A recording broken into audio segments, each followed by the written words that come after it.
আসসালামু আলাইকুম, welcome my another video.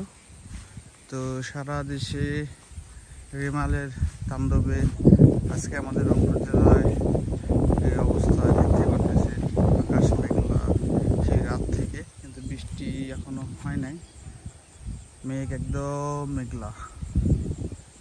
হ্যাঁ,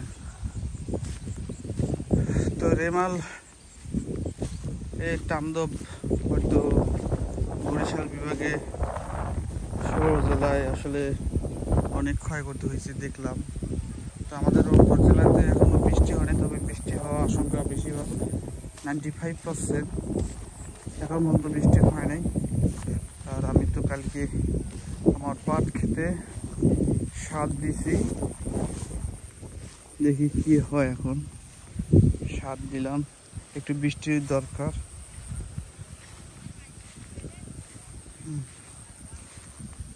তো এর আগে আমার ভিডিও দেখছেন যে আমার পাট ক্ষেতের পাতাগুলো কীরকম ছিল। তো স্প্রে করার পর থেকে আমার পাট ক্ষেতের পাতাগুলো এখন মাশাআল্লাহ অনেক সুন্দর দেখা যাচ্ছে। কিন্তু এর আগে স্প্রে করিনি, এরকম ছিল, নিচের উপর মতো ছিল।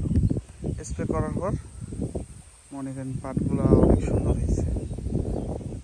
যা আগে যদি জানতাম, আসলে লোক না থাকলে যা হয় আর কি। এর আগেও বলছিলাম যে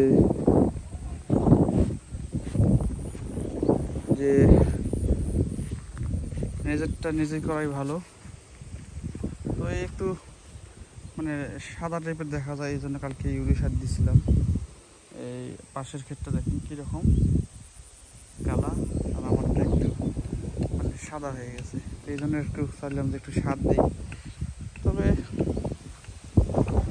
অনেক সুন্দর হয়েছে। রেমালের তাণ্ডবে আমাদের রংপুর জেলার বর্তমানে এই অবস্থা আকাশের।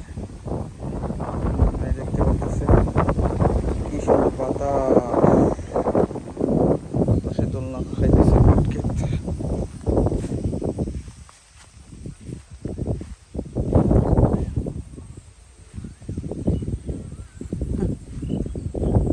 তো আর এক সপ্তাহ গেলে আমি পাট ক্ষেত একটু পাতলা করে দেবো। বেশি ঘন হয়ে গেছে, তো বেশি ঘন হলে আবার পাট খেতে পাট বেশি মোটা হতে চায় না। তো আসলে আমি একটা নিরন দিছি, দেওয়ার কারণে ঘাস একটু দেখা যাচ্ছে।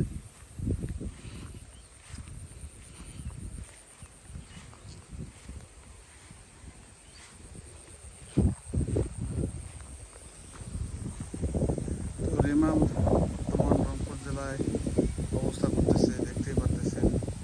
বাতাস, প্রচুর বাতাস।